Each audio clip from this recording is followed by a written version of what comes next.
Hello friends, সবাই কেমন আছো? আশা করি সবাই খুব ভালো আছো। আমিও খুব ভালো আছি। আর আজকে চলে এসেছি দেখো বাচ্চা থেকে বড় সকলের পছন্দের কেক রেসিপি নিয়ে। Good day biscuit cake, homemade cake, homemade decoration, আর খুব সহজে ইজিলি এটা বাড়িতেই বানিয়ে ফেলা যায় ডিম ছাড়া। তো চলো এবার শুরু করি। সম্পূর্ণ রেসিপিটা তোমরা দেখতে থাকো, ভীষণ ইজি, খুবই ভালো লাগবে, আর বাচ্চাদেরও খেতে ভালো লাগে আর বড়দেরও ভালো লাগে। তো দেখো এখানে গুড ডে বিস্কুট নিয়েছি 3 প্যাকেট, আর এটাকে প্রথমে আমি মিক্সিতে গুঁড়ো করে নেব। তারপরে কি লাগছে দেখে নাও। বিস্কুটের গুঁড়ো হয়ে গেছে, তারপরে ময়দা নিয়েছি, আর চিনির গুঁড়ো নিয়েছি, চিনিটাও মিক্সিতে করে নিয়েছি, দুধ নিয়েছি, আর সাদা তেল নিয়েছি। আর সবচেয়ে ইম্পর্টেন্ট যেটা লাগবে কেকটাকে ফোলানোর জন্য, আমি এখানে বেকিং সোডা ব্যবহার করিনি, এই দেখো ইনো ব্যবহার করেছি। ইনো দিয়ে কিন্তু কেকটা খুব সুন্দর ফুলবে। এবার আমরা ব্যাটারটা তৈরি করে নেব। সমস্ত গুঁড়োগুলো এক এক করে দিয়ে প্রথমে আগে একটু ভালো করে মিশিয়ে নিতে হবে, আর তারপরে তেলটা দিয়ে দিতে হবে, আর তারপরে দুধটা দিয়ে দিলাম। দিয়ে এবার ভালো করে ব্যাটারটাকে মিশিয়ে নিতে হবে। দুধটা একটু একটু করে দিয়ে পরিমাপ মতো দিয়ে ব্যাটার রেডি। এবারে চলো যেটার মধ্যে আমরা কেক বানাবো, দেখো একটা স্টিলের বাটি নিয়ে নিয়েছি, আর ওর মধ্যে একটু তেল দিয়ে চারিদিকে মাখিয়ে নিয়েছি।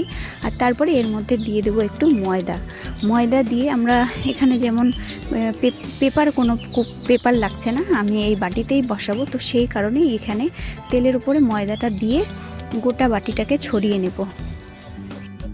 তো বাটিটাকে প্রথমে রেডি করে নেব, তারপরে ব্যাটারটার মধ্যে কিন্তু আমার ইনো দেওয়া হয়নি। এই যে দেখো বাটিটা খুব সুন্দরভাবে রেডি হয়ে গিয়েছে, এর মধ্যেই কেকটা বানাবো। তো ব্যাটারের মধ্যে কিন্তু ইনোটা প্রথমে দিইনি, ইনোটা দিয়ে বেশিক্ষণ ফেটানো যায় না, ইনো দিয়ে একটু নেড়েচেড়েই কিন্তু বসিয়ে দিতে হয়। আর এখানে প্যানের মধ্যে দেখো একটু নিচে আটা দিয়ে দিয়েছি, আর এই যে দেখো এবার এর মধ্যে আমি ইনোটা দিয়ে দিলাম, পরিমাপ মতো দেবে, বেশি না আবার কমও না। দিয়ে একটু নাড়াচাড়া করে এবার আমি কড়াইয়ের মধ্যে বসিয়ে দিলাম। কড়াই আগে থেকেই বসানো ছিল, তো গরম হয়ে গিয়েছে, আর বসিয়ে দিয়ে ফুটোটাতে একটা কাগজ দিয়ে দিলাম। এবার ফুটো থেকে আমি কাগজটা তুলে নিচ্ছি, কারণ 1 ঘন্টা হয়ে গিয়েছে, আর কেকটা ফোলাও কমপ্লিট হয়ে গেছে। এরপরে আর ফুলবে না, তবে আর একটু হতে বাকি আছে, আর 5 মিনিট মতো আমি রেখে দেব। 5 মিনিট হয়ে যাওয়ার পরে আবারও ঢাকনাটা খুলে দেখে নেব যে কেকটা হয়েছে কিনা। তো একটা টুথপিক দিয়ে আমরা দেখব। দেখো মনে হচ্ছে হয়নি, কিন্তু টুথপিকটা দিয়ে দেখলেই বোঝা যাবে হয়েছে কিনা। টুথপিকের গায়ে একদম আঠার মতো লেগে থাকবে, তাহলে বোঝা যাবে হয়নি। তো দেখো আঠার মতো লেগে নেই, দানা দানা মতো লেগে আছে, মানে আমার কেকটা কমপ্লিট হয়ে গিয়েছে। এবারে তুলে নেব। দেখো এবার চাকু দিয়ে সাইডে একটু একটু করে আলতো করে টেনে তুলে নেব, তারপরে হাত দিয়ে তুলে নেব বাটি থেকে।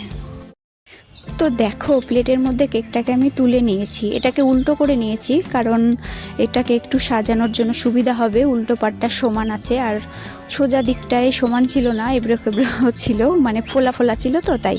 আর বাচ্চারা তো এমন প্লেন কেক ভালোবাসে না। এই যে দেখো মিল্কি বার আর ডেয়ারি মিল্ক চকলেটটা দিয়ে কিন্তু আমি এবার ডেকোরেশন করব।